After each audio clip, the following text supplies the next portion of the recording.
কেমন হলো বাংলাদেশের চ্যাম্পিয়ন ট্রফির নতুন জার্সি?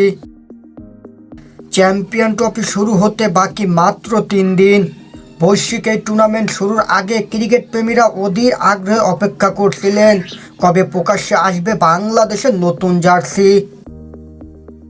এবার সেই অপেক্ষার অবসান ঘটালো বাংলাদেশ ক্রিকেট বোর্ড বিসিবি।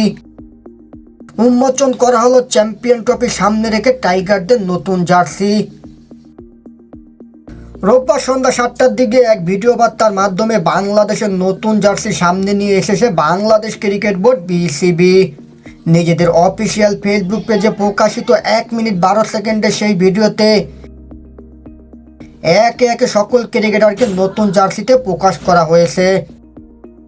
বরাবরের মতো জার্সিতে আধিপত্য পেয়েছে লাল সবুজের রং। জার্সির নিচের দিকে সোনালী রঙের বাঘের ছাপ রয়েছে। ভিডিও প্রকাশের পর থেকেই পোস্টে কমেন্ট বক্সে বেশ ইতিবাচক সাড়াই দিচ্ছে দেশের ক্রিকেট প্রেমীরা। আসন্ন চ্যাম্পিয়ন ট্রফিতে নতুন এই জার্সি পরে মাত মাতাতে চাইবে টাইগাররা। আগামী 19 ফেব্রুয়ারি পাকিস্তানের মাটিতে বসবে চ্যাম্পিয়ন ট্রফির এবারের আসর। টুর্নামেন্টের উদ্বোধনী দিনের পরের দিনই মাঠে ভারতের বিপক্ষে ম্যাচ দিয়ে শুরু হবে টাইগারদের শিরোপা মিশন। বাংলাদেশ গ্রুপে ভারত ছাড়াও থাকছে স্বাগতিক পাকিস্তান ও নিউজিল্যান্ড।